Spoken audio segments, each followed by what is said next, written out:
AP కూటమి ప్రభుత్వం ఏర్పడి ఏడాది పూర్తయింది. టీడీపీ, జనసేన, బీజేపీ జూన్ 12, 2024 ఏకంగా 161 సీట్ల బంపర్ మెజారిటీతో విజయం సాధించింది. ఏడాదిలో కూటమి పాలన ఎన్నికల హామీలను నెరవేరుస్తూ అభివృద్ధి మరియు పథకాలకు పెద్దపీట వేసింది. ముఖ్యంగా అమరావతి రాజధాని, పోలవరం ప్రాజెక్టు పనులు తిరిగి ప్రారంభించడంతో పాటు చాలా పెట్టుబడులను ఆకర్షించింది. నిజానికి కూటమి ప్రభుత్వం వల్ల ఏపీకి ఓ బెనిఫిట్. కేంద్రం చూపు ఏపీపై ఉంటుంది. రాజధాని అమరావతి, పోలవరం రోడ్లకు మరమ్మతులతో పాటు సూపర్ 6లో భాగంగా వరుస పథకాలు అమలు చేస్తుంది.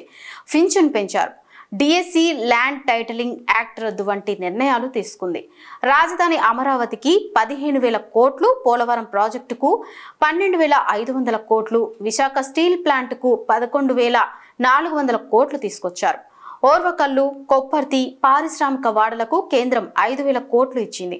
విశాఖకు రైల్వే జోన్ మంజూరు చేయడంతో పాటు నిర్మాణ పనులు మొదలయ్యేలా చూసింది. 72,000 కోట్ల హైవే ప్రాజెక్టులు, 70,000 కోట్ల రైల్వే ప్రాజెక్టు పనులకు కేంద్రం అనుమతినిచ్చింది. 2,245 కోట్లతో అమరావతికి 57 కిలోమీటర్ల రైల్వే లైన్ మంజూరు చేసింది. వీటితో పాటుగా టీచర్లకు మేలు చేసేలా 117 జీవో రద్దు చేయడంతో పాటు యాప్ల భారం తగ్గించారు. అభివృద్ధి, సంక్షేమ పథకాలు రెండు మేనేజ్ చేయడం కాస్త కష్టమైన పనే అయినా వచ్చే 4 ఏళ్లు ఎన్నో సవాళ్లను పవన్, చంద్రబాబు నాయుడు ఎదుర్కోవాల్సి ఉంది.